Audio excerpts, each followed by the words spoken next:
안녕하세요. 파산관제인 홍인필 변호사입니다. 예, 오늘은 그 파산 사건의 최신 경향, 다음 주 2020년 8월 10일 선고하는 개인 파산 면책 사건, 저한테는 이제 제가 107기라고 이제 명명을 했는데, 그러니까 107번째 배당 사건이라는 얘기입니다. 107기 총 21건의 기록을 한번 제가 이제 출력을 해서 하루 종일 한번 검토를 해보고 메모를 했습니다. 그래서 분석을 해봤습니다. 뭐 크게 도움되는 건 아니지만 이런 유형의 사건이구나 라는 걸 현행의 어떤 추세를 알 수 있는 게 되기 때문에 중요하죠. 나름대로 보겠습니다. 변호사와 법무사 간의 신청 대리인 이용률을 한번 비교해 봤습니다. 결론은 일반 시민들이 법무사를 많이 선택하는지 변호사를 많이 선택하는지 그겁니다. 법무사를 송달영수인, 법무사는 이제 송달영수인이라고 기재하는데 이게 총 9건입니다. 21건 중에. 그 다음에 변호사를 신청대리인으로 선임한 사건은 12건입니다. 약간 변호사가 57%, 법무사 43%. 아직은 근소한 차이로 변호사가 우세한데 이게 뭐 점점 비율이 똑같아질 수도 있고 변호사가 더 많아질 수도 있지만 뭐 변호사 이게 쉽게 바뀔 것 같지는 않습니다. 요 정도 비슷한 추세로 가지 않을까 싶습니다. 그 다음에 이제 전자소송 이용률인데 변호사는 12건 중 전자소송이 8건입니다. 법무사들은 9건 중 전자소송이 5건. 그러니까 약간 법무사가 전자소송 이용률이 약간 약간 좀 떨어집니다. 전체적으로는 21건 중 전자파산 신청이 13건으로 약 60% 정도고요. 따라서 종이 파산 신청이 아직도 40%라는 얘기죠. 그 다음에 이제 환가 사건 내지 심층 조사 사건으로 제가 분류한 게 총 8건인데 한번 보겠습니다. 한 분은 자영업 폐업 과정에서 고정적으로 출금 내역이 존재합니다. 그래서 이제 그 금액이 20만원씩 뭐 30회다. 계금인지 아니면 뭐 적금인지 한번 이제 궁금하고요. 청약저축은 따로 있지만 그건 한 달에 2만원씩 해서 뭐 얼마 안 되죠. 그래서 이거는 이제 한번 뭐 자영업 폐업 과정은 보니까 상당히 힘들게 커피 전문점을 하셨는데 뭐 의문의 여지가 없을 것 같아요. 워낙 그 임대료가 세더라고요. 근데 수익은 별로 안 나오고 참 뭐 아주 근근히 버티다가 한 5년 만에 결국은 이제 빚만 누적돼서 들어오신 분인데 뭐 제가 보기엔 면책하는데 특별한 문제는 없는 것 같습니다.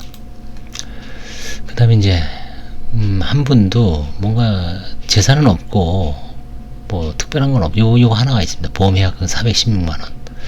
근데 이상하게 거래 관계에서는 특정인하고 빈번한 돈거래가 있어요. 그분이 혹시 대출 브로커인지 약간 그런 뭐 일회성이면 그런데 또 그 이후에도 이름이 워낙 자주 등장해서 자녀인지 아니면 뭐 이제 궁금하더라고요. 그래서 이제 이런 걸 한번 집중적으로 금융거래 내역을 한번 조사할 예정입니다. 그 다음에 이제 한 분은 본인 명의는 아무것도 없죠. 꽤 오래전에 망해서 배우자 명의로 보증금 6천 있고요. 중고 차량이고 한 2,300짜리 보험해약금 있는데 여기에 이제 과연 배우자 명의의 재산을 형성하는 과정 속에서 이제 배우자의 어떤 소득이라든가 직업 이런 걸 한번 살펴봐서 뭐 맞벌이를 통해서 특별하게 채무자는 생활비를 댈 수도 있죠. 그 사이에 형성 경위를 조사해서는 환가할 가능성도 있고 일단 조사는 한번 계속 해봐야 됩니다. 또 한 번은 또 보험해약 헌금이 이게 대출이 있는지 없는지 좀 더 조사를 해봐야 되지만 일단은 명목상은 2,180만원 신고했어요. 대출이 있으면 이제 빠지겠죠. 그래도 이제 꽤 되니까 여기서 일정 정도로 이제 환가할 필요가 있고요. 그다음에 상속 토지는 지방에 있는데 뭐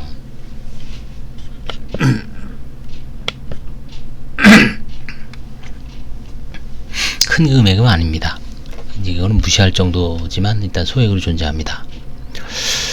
그 다음에 이제 이분은 이제 개인 회생을 하시다가 들어왔는데 회생에서는 문제가 안 된 것 같아요. 그게 한 4년 전 됐는데 4, 5년 됐는데 그 당시에 이제 아파트를 매각을 하고 뭐 근저당 채무 갚고 저 뭐 그다음에 이제 임대차 보증금으로 조금 쓰고 별 문제는 없는데, 누나한테 한 5천 몇만 원을 변제한 게 나옵니다. 그래서 이미 그 당시에 채무초가 다른 채무도 좀 몇 천만 원 이상 있었기 때문에, 엄밀하게 얘기하면 이제 편파행위거든요. 편파 변제.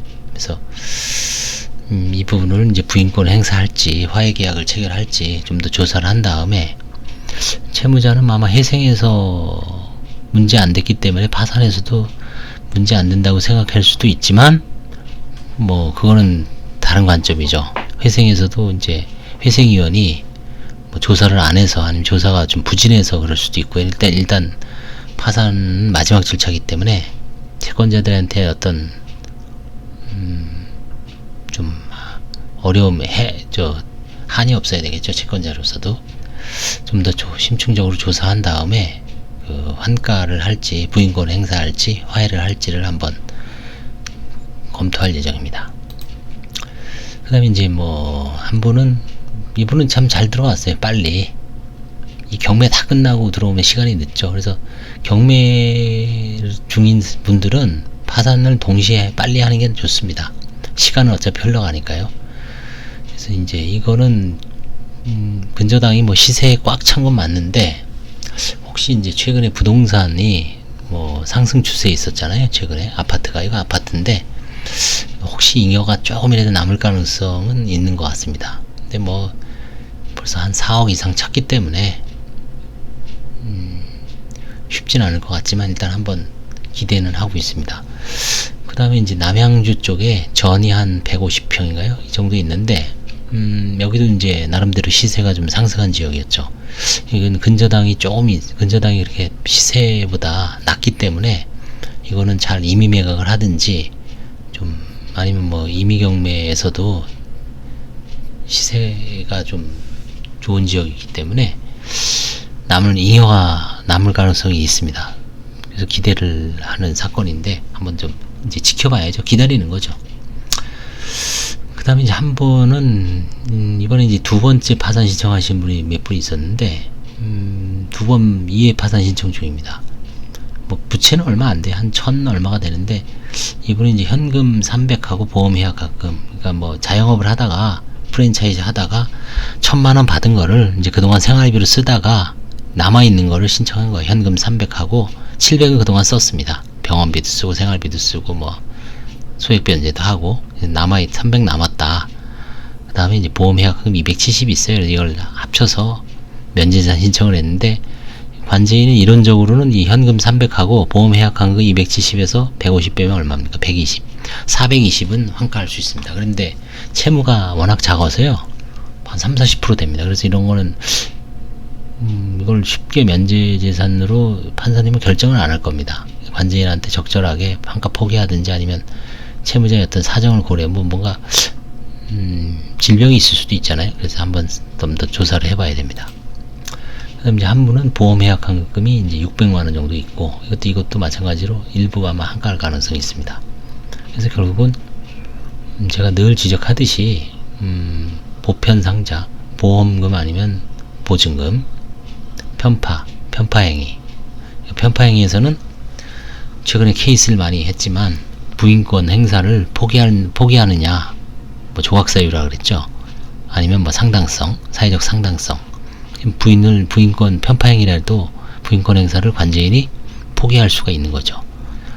그래서 편파행위가 늘 많습니다. 그럴 수밖에 없는 것 같아요. 이게 인간의 어떤 본능이죠. 가까운 사람 거 좀 자기한테 혜택을 주고 은혜를 좀 입은 사람한테 위주로 채무를 정리할 수밖에 없죠. 사실은 이제 그 대부분 이제 지인들이죠. 친인척, 친구, 지인, 그렇죠? 그분들한테 미안하잖아요. 인간적으로 망했는데 조금이라도 너 돈은 갚겠다, 그렇죠? 그런 분들 상당히 많습니다. 그걸 뭐라고 할 수는 없지만, 어쨌든 파산법에서는 또 그 공평성, 형평성이 또 이념이죠. 그래서 이제 늘 이제 고민되는 지점이죠, 여기가. 그 그다음에 이제 상속은 뭐 지분 하나 있지만 이거는 이제 포기할까 한번 따져봐야 되지만 워낙 뭐 소액 지분입니다. 그다음에 이제 자영업 폐업하신 분들이 한두 분 있는데 뭐 특별한 분, 워낙 코로나 때문에 자영업이든 뭐 근로자든 코로나를 기재하신 분들이 여러 명 눈에 띕니다. 이제는 서서히 코로나와 관련된 파산이 이제 좀 들어오는 것 같아요. 벌써 8월이잖아요. 8월이니까 신청은 한 6월에 하신 분들이니까 6월을 기준으로 보면 코로나 사태가 터진 건 1월 말에서 2월 달이잖아요. 2월부터 4개월 지났죠. 그럼 이제 8월에 신청하신 분들은 10월, 11월에 선고를 하니까 그때는 이제 파산 원인에 코로나를 언급하는 분들이 점점 늘어날 것 같습니다. 내년도에는 엄청날 것 같아요. 이게 뭐 자영업이든 근로자든 이제 코로나 이게 참 경제적 어떤 후퇴도 있지만 파산 면책 사건에서도 많이 고려가 될 것 같습니다. 그래서 이제 금융거래 내역을 집중 조사할수록 환가 사건이 늘어날 가능성은 뭐 당연한 거죠. 편파행위가 눈에 띄잖아요. 그래서 편파행위는 결국은 잡아내되 모든 사건을 부인하는 건 아니고요. 화해계약을 체결하는 건 아니고 정도가 심한 경우, 그 다음에 상대방이 충분히 자력이 있어서 파산재단에 돈을 반환할 가능성이 높은 사건, 이런 거 위주로 이제 화해계약을 시도하거나 부인권 행사를 하는 거지, 뭐 상대방도 망했다, 그렇죠? 실효성이 없죠. 그 다음에 상대방한테 변제한 행위가 악의가 아니고 나름대로 선일 수도 있죠. 상대방은 이 사람 망한 걸 잘 모르고. 그 다음에 이제 사회적 상당성, 뭐 근로자 임금을 지급했다든지, 그 편파행위는 했지만 그 사람이 그 돈으로 뭐 병원비를 썼다든지, 아니면 뭐 주거용 임차보증금으로 면제재산 범위 내의 재산 빼니 안 갖고 있다든지, 그런 경우에는 그 부인권 행사를 하더라도 실제로 환수 가능성이 없죠. 그런 경우는 다 포기해야죠.